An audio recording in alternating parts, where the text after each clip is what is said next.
children of children, by the time they're half grown, have habits like I should have known better than to ask Barbria her age. How are you, Barbria? Hello, everyone. I'm Barbria DeÁnne, and welcome to the Story Beyond My Songs Viewer's Choice Update, where each week I shine a spotlight and tell you the full stories on the most viewed legacy shorts that touched your hearts, sparked your memories, and got the most love from you, the viewers. This week, your views chose powerful tributes to 4 unforgettable icons of soul. Eddie Kendricks, the silky falsetto that defined Motown soul. John Lennon's birthday and the Beatles' #1 hit, Yesterday, a timeless connection. Oscar Brown Jr., the Griot of Truth, a heavenly birthday tribute. And happy heavenly birthday to my friend Bernie Mac. The king of comedy lives on. These are your choices. These are your picks. So if you haven't already done so, please make sure you subscribe and hit that bell to be notified when I upload content. And without further ado, let's get into the moments that made last week so special.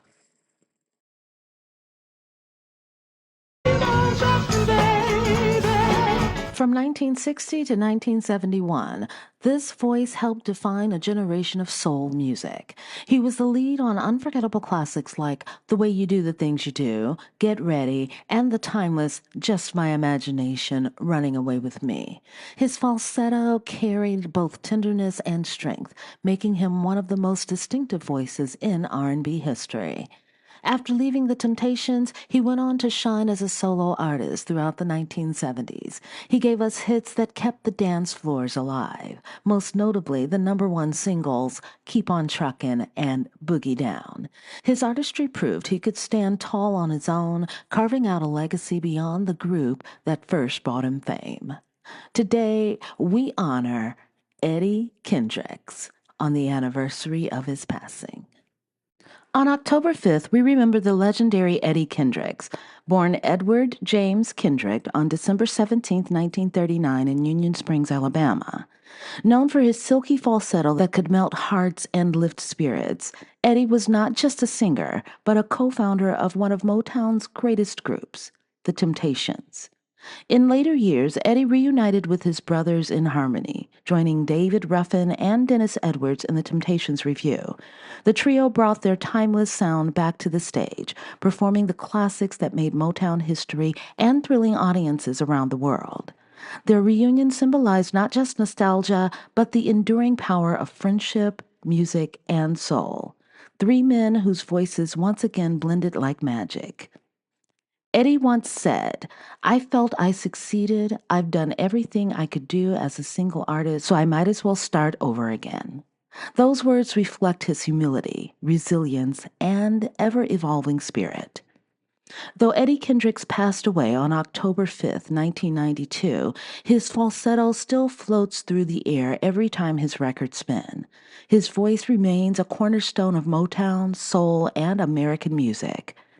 Today, we honor the man whose voice will forever remind us of love, imagination, and the joy of soul. Rest in heavenly peace, Eddie Kendricks.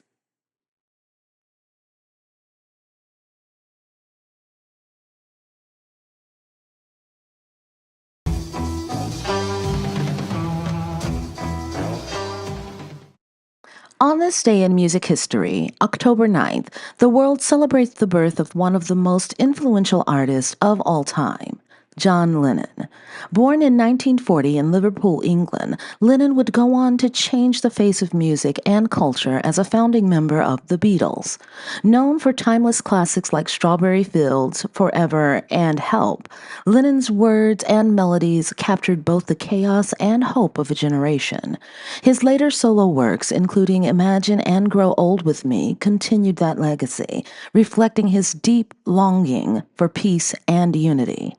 Remarkably, on John's birthday in 1965, the Beatles' single Yesterday hit #1 on the charts, where it would stay for 4 weeks. While Yesterday was sung by Paul McCartney, it symbolized the band's evolving artistry, a softer, more emotional sound that showcased their range as songwriters. 2 milestones, one man's birth, and one of the Beatles' most beloved songs reaching the top, forever intertwined in music history. Tragically, John Lennon's life was cut short on December 8, 1980, when he was assassinated outside of his New York City apartment. The world was left in shock and mourning, not just for the loss of a Beatle, but for the voice of a generation. Lennon's message of peace, love, and truth-telling through music continues to inspire artists and dreamers around the globe. His legacy lives on in every lyric that calls for understanding, every melody that speaks of hope, and every moment we imagine a better world. John Lennon's impact continues to echo across generations, reminding us that even decades later, and especially today, all we need is love.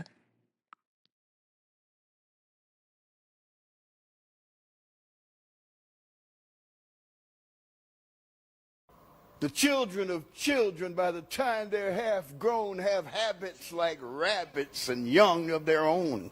On October 10, 1926, a voice was born on the south side of Chicago, a voice that would go on to challenge convention, inspire generations, and leave an indelible mark on American music, theater, and poetry. Today we honor Oscar Brown Jr. on his heavenly birthday. Oscar Brown Jr., singer, songwriter, playwright, poet. You might know his haunting lullaby, Brown Baby, or the satirical brilliance of Forbidden Fruit. Maybe you've heard The Snake, a biting tale wrapped in rhythm and blues, still sampled and quoted today. But Oscar was more than a performer. He was a truth-teller, a griot, a man who used his art as activism. He once said, "Music is my life, politics my mistress," and it shows in every note, every lyric. In 1969, during the years Muhammad Ali was banned from boxing for refusing to fight in Vietnam, Oscar Brown Jr. wrote a Broadway musical called Buck White. Ali starred in it.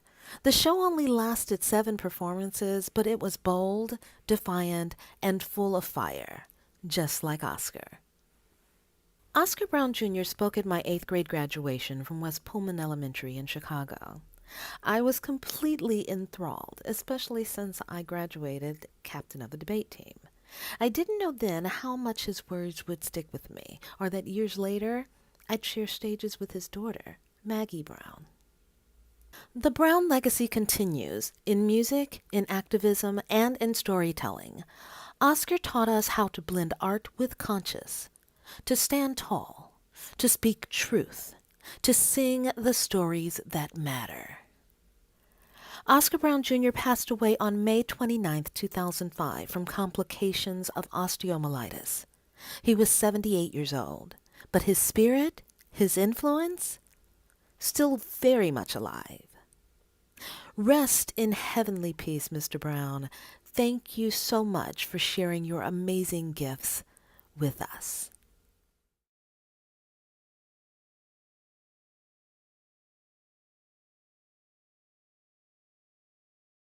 Bernie Mac should have known better than to ask Barbria her age. How old are you, Barbria?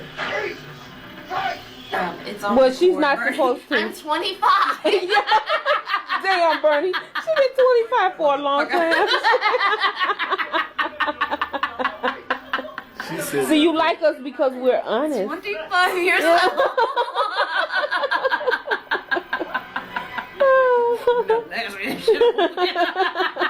Coward. Scared of the truth. I'm glad I ain't afraid to live and shit. I like individuals who have the fortitude, who have the moxie to go that extra yard. I just get a kick out of individuals who have that drive because it says something special about that individual, male, female, child. October 5th, 1957, the world was blessed with the birth of a comedy legend, Bernard Jeffrey McCullough. Born on Chicago's South Side, he rose from humble beginnings to become one of the original kings of comedy, leaving his mark on the world with his fearless humor, raw honesty, and unforgettable presence. From Def Comedy Jam to The Bernie Mac Show, from Ocean's 11 to the stand-up stage, he never just told jokes. He told the truth, and he made us laugh while doing it. Today, we honor his birth, his legacy, and the laughter he gave us that still echoes long after his passing. Happy heavenly birthday, Bernie Mac. I met Bernie at the Cotton Club in Chicago, back when I was hosting the open mic. One night, Bernie walked in for his turn on the stage. I didn't know him yet. He got up there, and I thought he was hilariously funny. That kind of funny that just hits you in the gut. The thing was, the audience knew me, not him. So every time I laughed at one of his jokes, the crowd started laughing at my laugh, not at his punchlines. And I could see it. When he came off stage, Bernie walked over to a corner and sat down, looking a little dejected. I went ahead and I brought up the next act, then walked over to him and said, "Look, I thought you were funnier than shit. Please, come back. The audience is fickle if they don't know you, but once you've got 'em, you've got 'em." He shook his head as if to say, no. And then he said, "I don't think so." And I looked him dead in the eye and I said, Promise me you'll be back next Monday." And he was still shaking his head no. When I looked him dead in the eye again, I said, "You promise me." He, of course, looked at me like, "Who in the hell are you?" But that next Monday, he came back. A few months later, we were hosting the show together. Me bringing up the singers, Bernie bringing up the comedians. That was the beginning of a beautiful friendship. Bernie wasn't just a co-host or a comedy legend to me. He was a friend, my big brother, and I will miss him for the rest of my life. Rest easy, Bernie. We are all still laughing and very much missing you. Chicago has went backwards since you have gone. Without you.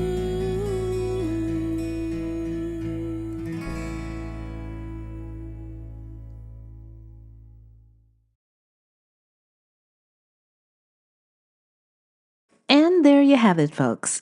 Last week's Most Loved Stories now told in full for you to relive, remember, and cherish. If you enjoyed these moments, don't forget you can catch my weekly shorts right here on Barbria DeÁnne to vote with your views on next week's picks. And for deeper dives and full stories, make sure you subscribe to the Story Beyond My Song channel or become a member of this channel to view upcoming stories and classic songs, where the music lives on in more than just a memory. And please don't forget to like, comment, subscribe, and share for more stories beyond the legends that have shaped our lives. Until next time, keep the music alive by checking out this next video. Bye.